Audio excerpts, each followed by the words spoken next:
고작 고졸이 우리 집 며느리라니 창피해서 어디 가서 말도 못하겠다. 시어머니의 이 한마디가 제 가슴에 비수처럼 꽂혔습니다. 결혼한 지 겨우 한 달, 저는 이미 이 집에서 투명인간이 되어버렸어요. 매일 아침 7시에 일어나 시어머니와 남편, 민호를 위해 조식을 준비하면서도 제가 받는 건 차가운 시선뿐이었습니다. 수진아, 밥 좀 더 지어. 우리 민호는 원래 밥을 많이 먹는다고. 시어머니는 항상 저를 반말로 대했어요. 28살이나 된 성인을 마치 어린아이 다루듯이 말이죠. 반면 같은 나이의 시누이에게는 존댓말을 쓰시면서요. 그 차이가 무엇인지 저는 너무나 잘 알고 있었습니다. 바로 학력이었죠. 민호와 처음 만났을 때만 해도 이런 일이 벌어질 거라고는 상상도 못했어요. 그는 제가 고등학교를 졸업하고 바로 카페에서 일한다는 걸 알면서도 저를 사랑한다고 했거든요. 오히려 제가 열심히 일하는 모습이 아름답다며 프로포즈까지 했는데 결혼 후에는 완전히 달라졌습니다. 엄마 말씀이 맞아. 내가 좀 더 배우려고 노력해야지. 민호마저 어머니 편을 들기 시작했어요. 대학병원에서 레지던트로 일하는 그에게 고졸 아내는 점점 부담스러운 존재가 되어가고 있었나 봅니다. 제가 카페에서 일한다고 하면 시어머니는 코웃음을 치며 말했어요. 카페 알바가 무슨 직업이야? 그냥 심심풀이 땅콩 아니야? 그럴 때마다 저는 아무 말도 할 수 없었습니다. 실제로 저는 고등학교 졸업 후 대학에 가지 못해 카페에서 아르바이트를 시작했고 그게 벌써 10년이 넘었거든요. 하지만 저는 제 일에 자부심을 가지고 있었어요.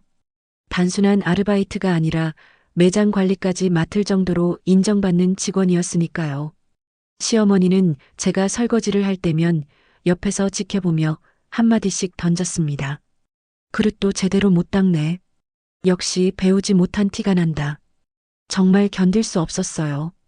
그릇 닦는 것쯤이야 누구나 할 수 있는 일인데 마치 제가 무능한 사람인 것처럼 몰아가는 거였죠. 하지만 더 참기 어려운 건 민호의 태도였습니다. 어머니가 저를 무시할 때마다 그는 모르는 척하거나 아예 자리를 피해버렸거든요. 한 달이 지나면서 시어머니의 무시는 더욱 노골적이 되었습니다. 특히 친척들이 모이는 자리에서는 저를 완전히 투명인간 취급했어요. 지난주 시아버지 생신 때 일어난 일이 아직도 생생합니다. 이모, 민호 장가 정말 잘 갔네요. 며느리가 어디 대학 나왔어요? 친척 이모가 물어보자 시어머니는 제 앞에서 대놓고 한숨을 쉬었습니다. 에휴, 그냥 고등학교만 나왔어. 요즘 시대에 대학도 안 나온 애를 데려와서 말이야. 그 순간 식탁에 앉아있던 모든 친척들의 시선이 저에게 쏠렸어요. 어떤 이는 동정 어린 눈으로, 어떤 이는 호기심 가득한 표정으로 저를 바라봤습니다. 저는 얼굴이 빨갛게 달아오르는 걸 느끼며 고개를 푹 숙일 수밖에 없었어요. 아이고, 요즘 고졸도 괜찮잖아. 착하기만 하면 되지 뭐. 친척 이모의 위로 섞인 말이 오히려 더 서글펐습니다.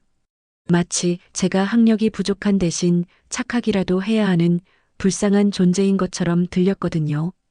그때 시어머니가 더욱 충격적인 말을 했어요. 착하긴 한데 머리가 딸려서 말이야. 병원 사모님들 모임에 데리고 다니기가 좀 그래. 저는 그 자리에서 숨이 막힐 것 같았습니다. 제가 바보라는 뜻인가요? 단지 대학을 나오지 않았다는 이유만으로 머리가 나쁘다고 단정하다니. 더욱 화가 났던 건 민호가 그 자리에서도 아무 말을 하지 않았다는 거예요. 집으로 돌아오는 길에 저는 민호에게 따졌습니다. 오빠는 왜 아무 말도 안 해요? 어머니가 저를 그렇게 무시하는데.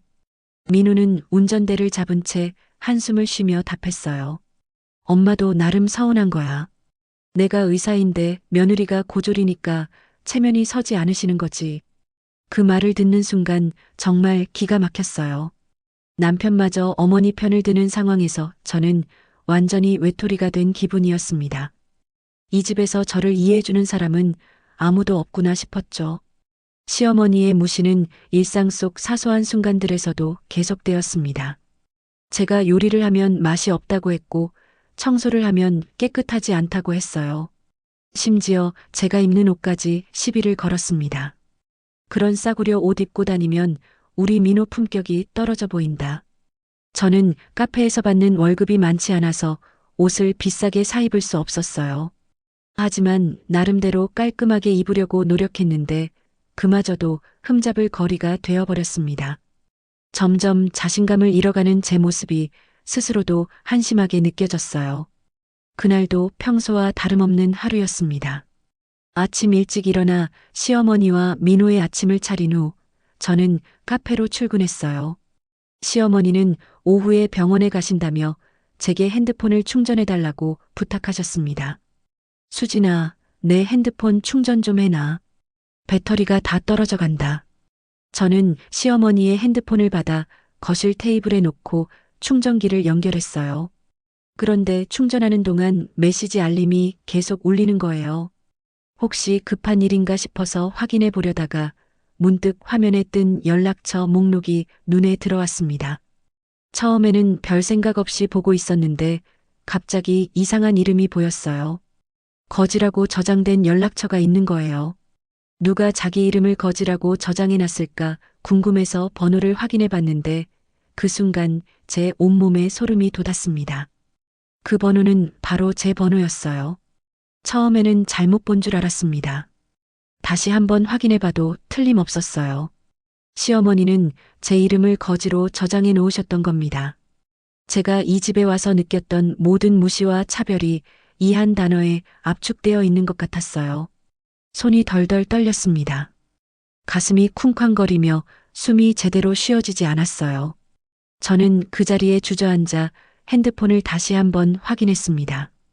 혹시 제가 잘못 본 건 아닐까, 아니면 다른 사람 번호인 건 아닐까 싶어서요. 하지만 아무리 봐도 제 번호가 맞았습니다. 머릿속이 하얘졌어요. 그동안 시어머니가 저를 어떻게 생각하고 있었는지가 명확해진 순간이었습니다. 단순히 무시하는 정도가 아니라 진짜 거지 취급을 하고 있었던 거예요. 제가 고졸이라는 이유로, 가난하다는 이유로 인간 이하의 취급을 받고 있었던 겁니다. 눈물이 주르륵 흘러내렸어요. 그동안 참고 견뎌왔던 모든 순간들이 떠오르면서 분노와 슬픔이 동시에 밀려왔습니다.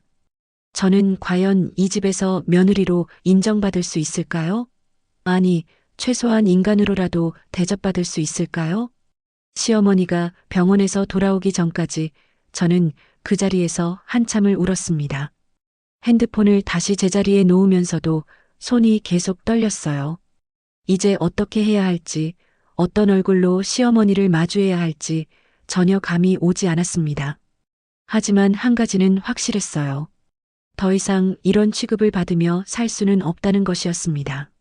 시어머니가 병원에서 돌아오신 후 저는 평소와 다름없이 저녁 준비를 했습니다.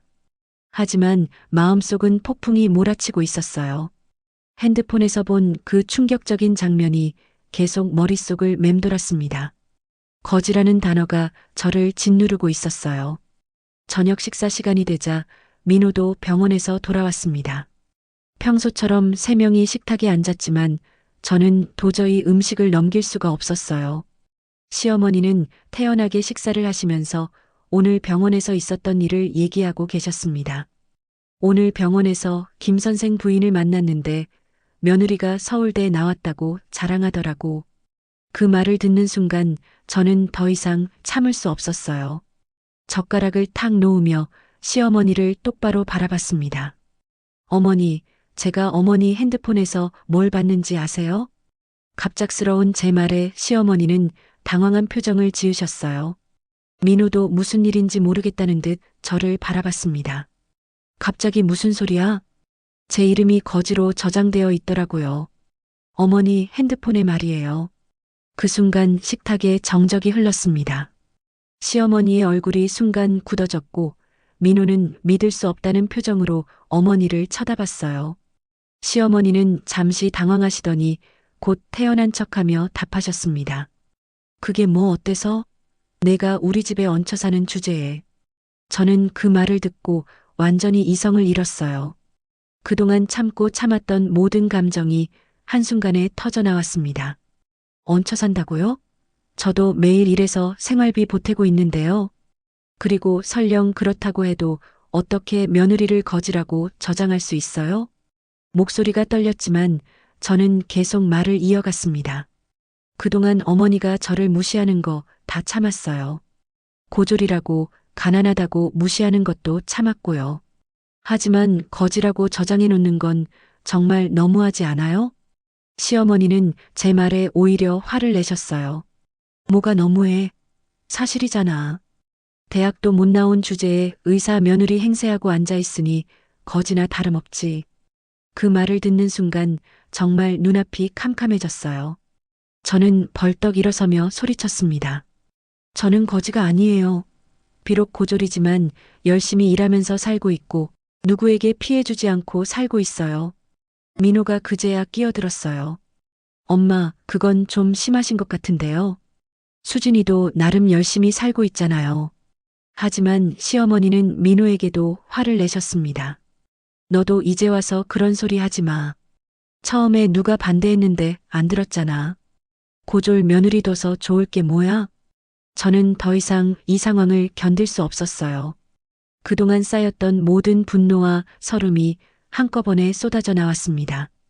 민호에게서 조금이나마 지지를 받을 줄 알았는데 그의 다음 말은 저를 더욱 절망스럽게 만들었습니다. 하지만 수진아, 엄마 말씀도 일리가 있어. 내가 좀 더 노력해서 공부를 하던지 아니면 더 나은 직장을 구하던지 해야 하는 거 아니야? 저는 귀를 의심했어요. 남편이 저에게 이런 말을 할 줄은 꿈에도 몰랐거든요. 결혼할 때는 저를 있는 그대로 사랑한다고 했으면서 이제 와서 변하라고 하다니. 오빠가 지금 무슨 말을 하는 거예요? 저를 거지라고 저장한 걸 두고 하는 얘기예요?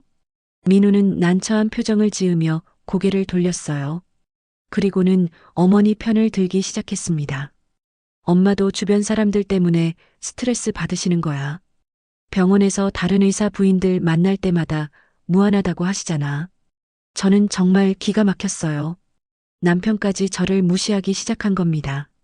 그럼 저는 평생 무안한 존재로 살아야 하는 거예요?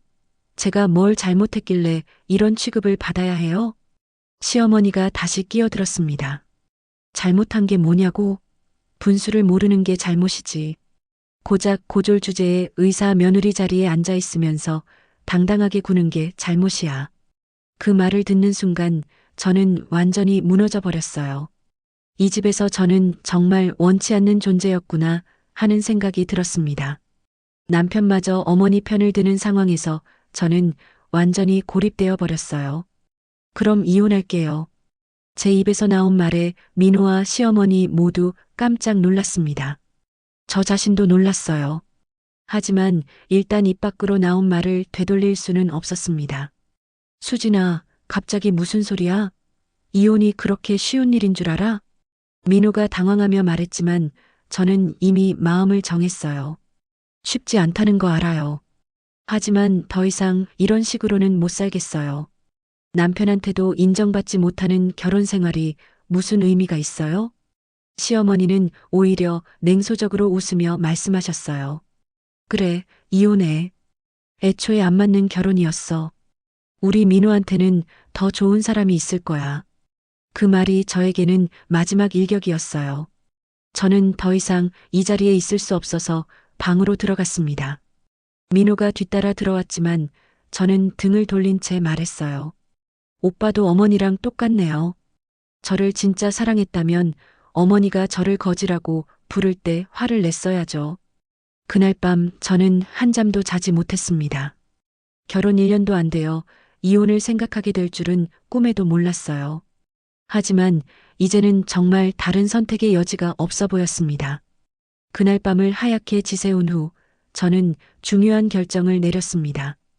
더 이상 이 집에서 굴욕적인 대우를 받으며 살 수는 없다고 생각했어요. 아침 일찍 일어나 평소처럼 식사 준비를 하면서도 마음속으로는 이미 이별을 준비하고 있었습니다. 시어머니와 민호가 아침을 드시는 동안 저는 조용히 말했어요. 어머니, 민호 오빠, 저 친정에 잠깐 다녀올게요. 시어머니는 시큰둥한 표정으로 대답하셨어요. 그래, 가서 내 부모한테 하소연이나 실컷 해. 민우는 걱정스러운 눈으로 저를 바라봤지만 별다른 말은 하지 않았어요.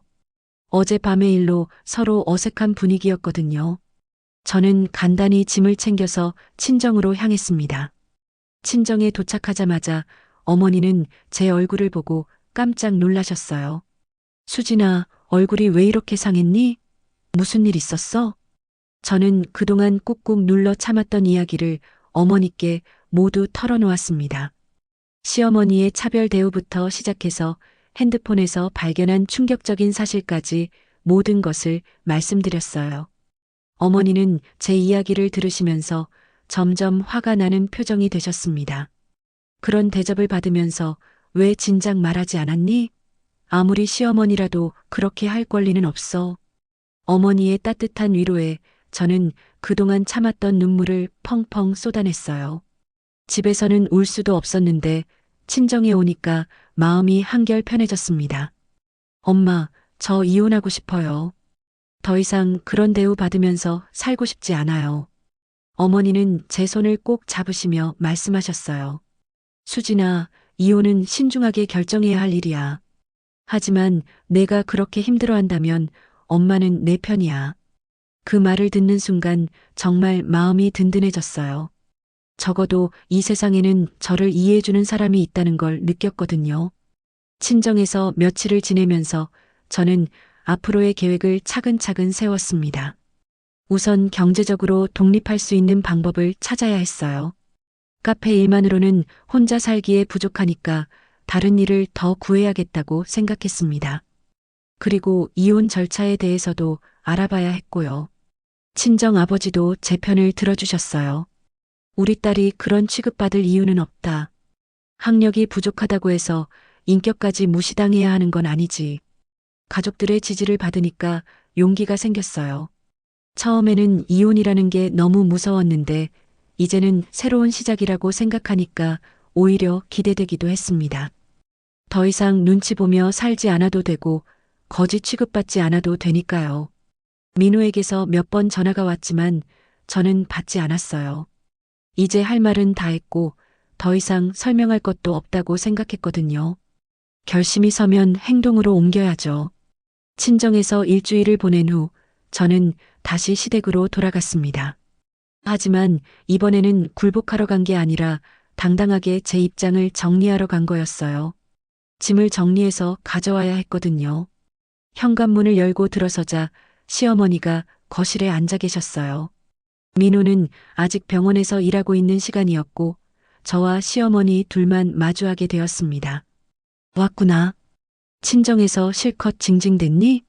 시어머니의 첫마디는 여전히 비아냥거리는 투였어요. 하지만 이번에는 저도 만만히 당하지 않을 생각이었습니다. 어머니, 저 이혼하기로 결정했어요. 제 말에 시어머니는 순간 당황한 기색을 보이셨어요. 아마 제가 이렇게 당당하게 나올 줄은 몰랐나 봅니다. 뭐라고?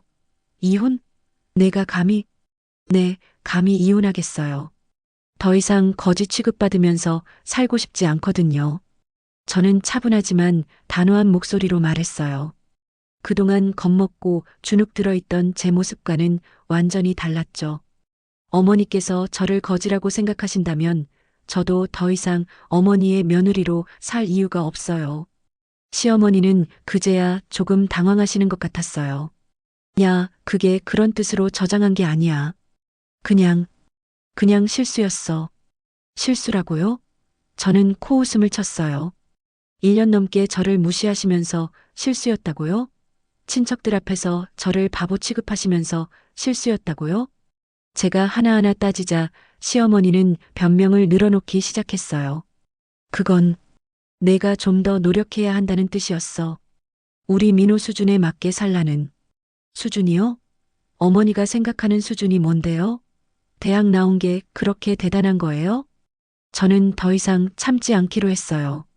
그동안 하고 싶었던 말들을 모두 쏟아냈습니다. 저는 비록 고졸이지만 열심히 일하고 있어요. 누구한테 손 벌리지도 않고 제 힘으로 살아가고 있고요. 그런데 왜 거지 취급을 받아야 해요? 시어머니는 점점 할 말을 잃어가는 것 같았어요. 평소에 순한 양처럼 굽실거리던 며느리가 갑자기 맞대응하니까 어떻게 해야 할지 모르시는 것 같았거든요. 그때 민호가 병원에서 돌아왔어요. 집안의 긴장된 분위기를 감지한 민호가 물었습니다. 무슨 일이야? 왜 이렇게 분위기가 이상해? 저는 민호를 똑바로 바라보며 말했어요. 오빠, 저 정말 이혼할 거예요. 이혼 서류 준비해 주세요. 민호는 깜짝 놀라며 저를 말렸어요. 수진아, 진정해. 우리 다시 얘기해보자. 하지만 저는 이미 마음을 정했어요. 더 이상 얘기할 거 없어요. 저를 진짜 사랑했다면 어머니가 저를 무시할 때 막아섰어야죠. 이혼 절차는 생각보다 빨리 진행되었습니다. 민호도 결국은 제 결정을 받아들였고 시어머니도 더 이상 반대하지 않으셨어요. 아마 저 같은 며느리는 없어도 된다고 생각하셨을 거예요. 이혼 후 저는 친정에서 몇 달을 지내면서 새로운 계획을 세웠습니다. 카페 일 외에 야간에 할 수 있는 일을 더 구했고 작은 원룸을 얻어서 독립했어요.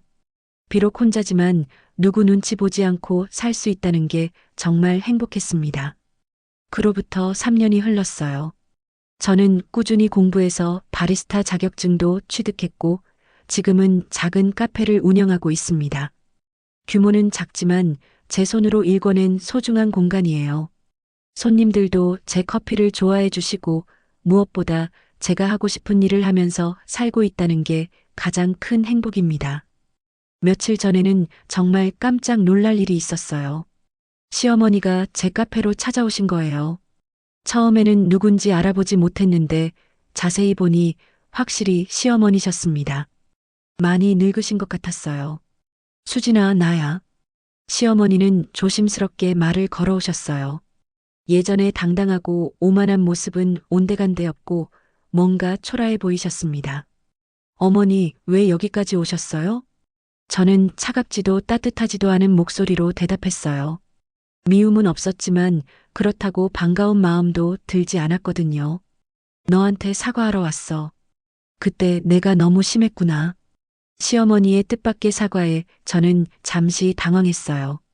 하지만 마음이 움직이지는 않았습니다. 이제 와서 사과하신다고 해서 달라질 건 없어요. 제 말에 시어머니는 한숨을 쉬셨어요. 그래, 나도 안다. 하지만 그래도 말하고 싶었어. 내가 잘못했다고. 시어머니는 커피 한 잔을 주문하시고는 한 구석 자리에 앉으셨어요. 그리고는 조용히 말씀하셨습니다. 민호가 재혼했어. 의사 부인이랑. 저는 별로 놀라지 않았어요. 어느 정도 예상했던 일이었거든요. 그래서요? 근데 말이야, 그 며느리가 나한테 더 냉정해. 아예 상대를 안 해줘. 시어머니는 씁쓸한 표정을 지으시며 계속 말씀하셨어요. 그때서야 깨달았어. 내가 얼마나 착한 며느리였는지.